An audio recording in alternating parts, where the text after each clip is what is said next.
Hello, you beautiful group of conspiritualists, if you like that name. I like it.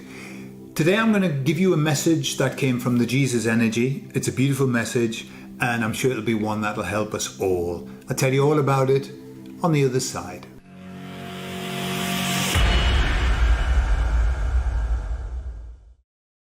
So I was communing with the Jesus Energy, and I said, do you have a message for everybody? And they said, yes, we've got a message of great hope for the people. And I said, tell me what it is. And the very first thing they gave me was this. They said, but know this, that in the last days, critical times hard to deal with will be here. Now that's a scripture from the second Timothy, okay? And I know that scripture very well because it was hammered into me when I was a Jehovah's Witness. So I was completely confused by that. Know this, in the last days, critical times hard to deal with will be here. And I thought, what's good about that? What's the good news? And they said, there's good news in that. Because the words, the last days, are telling you that we're in the last days. That means it's nearly over. That means that this is not going to go on forever. It's the last days, right? They're coming to an end. And that's what the good news is about. It isn't that it's critical times hard to deal with. We know that. I mean, a one-eyed man on a runaway horse would be able to tell you that. Critical times hard to deal with. But it's the fact that it's the last days. We're in the last bit. We came specifically here to be in the last bit, okay? But that's where we are. Now, look, they're quoting from the Bible, right? It's absolutely understandable because this is the Jesus Energy. But they're quoting from the Bible because I know the Bible. If I didn't know the Bible, they wouldn't quote scriptures from the Bible. They would do something else. They would give me another metaphor. But because I know the Bible, then they're able to give me the idea of what this message is, and out come these things from the Bible, okay? And I'm not for a moment telling you that I believe the entire Bible. And I'm not for a moment telling you that the Bible is inspired of God, right? I'm not saying that. However, there are bits in it, just as I quote from lots of other books and lots of other authors, there's some beautiful bits in it that I really resonate with me and that I think are valuable, okay? So, listen to the scripture, right? This one in Timothy. I'll just read a bit, right? Because it's describing where we are now. But know this, in the last days, critical times hard to deal with will be here, for men will be lovers of themselves, lovers of money, boastful, haughty, blasphemers, disobedient to parents, unthankful, disloyal, having no natural affection, not open to any agreement, slanderers, without self-control, fierce, without love of goodness, betrayers, headstrong, puffed up with pride, lovers of pleasures rather than lovers of God, having an appearance of godliness, the Pope comes to mind, but proving false to its power. And from these turn away. Okay? So that's describing where we are. And I don't think, I'm sure in the past we've had moments like this. I'm sure we have. But boy, does that ring true to where we are now. I mean, we're just in the worst hedonistic moment of humankind in this timeline, on this timeline. Okay? But then they went on to quote another scripture, right? I was bombarded with scriptures that day. And they quoted the scripture from Revelation. Now, Revelation's a bit of a dodgy book, okay? It has a lot of bad stuff in it, or explanations of bad stuff that's going to happen. But they quoted this one from Revelation 21:4, okay? And if you know it, well done. If you know, when I say Revelation 21:4, if you know it, well done. This is another scripture that we were bombarded with as witnesses. This is the one that we used to sell for paradise, okay? When we were selling paradise. And it goes like this. He will wipe away every tear from their eyes, and death will be no more, neither will mourning, nor outcry, nor pain be any more. The former things have passed away. And I don't even need to read it because I know it, okay? that is what they left me with. And they said, that's where we're going to.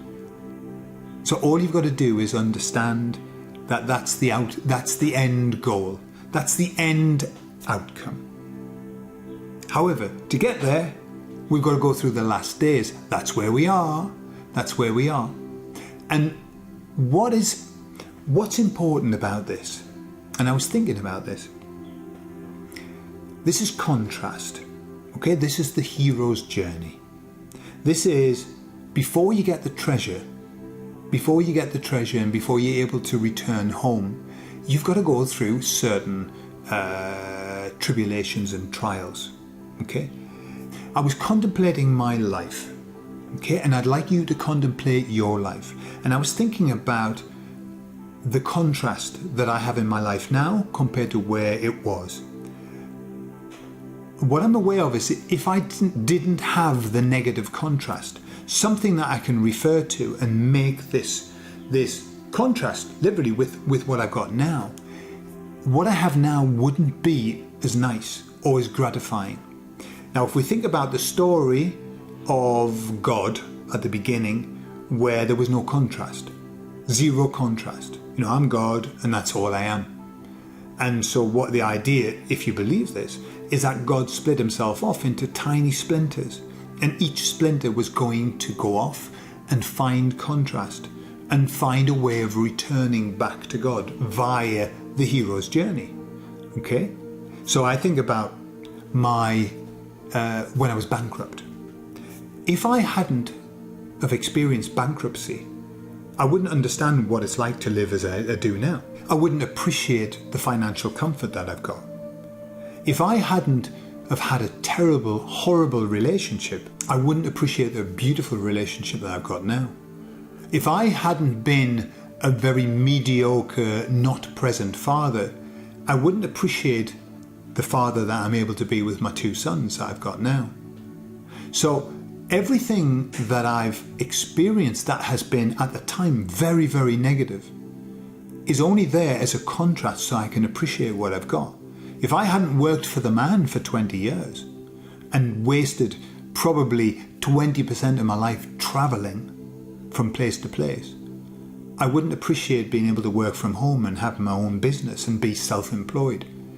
So it's like, without that contrast, life is not as beautiful as it can be. And that's why the hero on the journey has to fight the monster first before he gets the treasure and then goes home. And without the monster, would he really appreciate the treasure?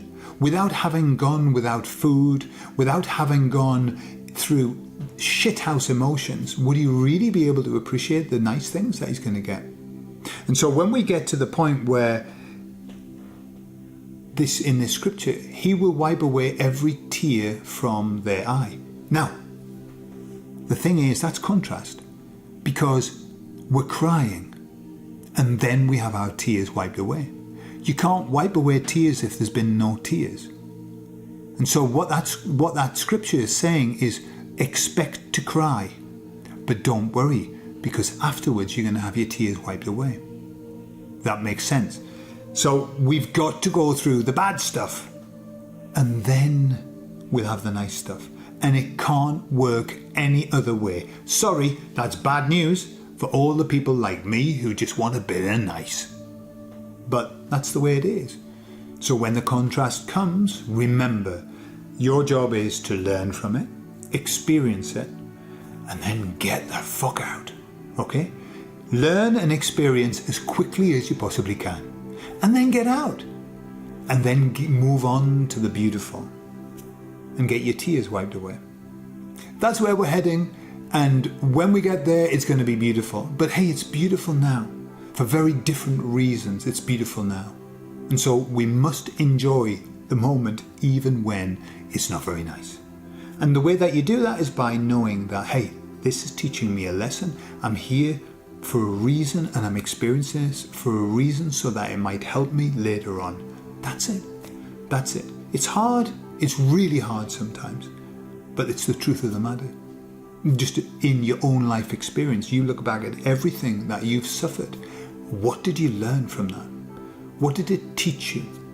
The nice bits that we have, well, they're just there to give us a bit of a break whilst we're preparing ourselves to have another horrible bit.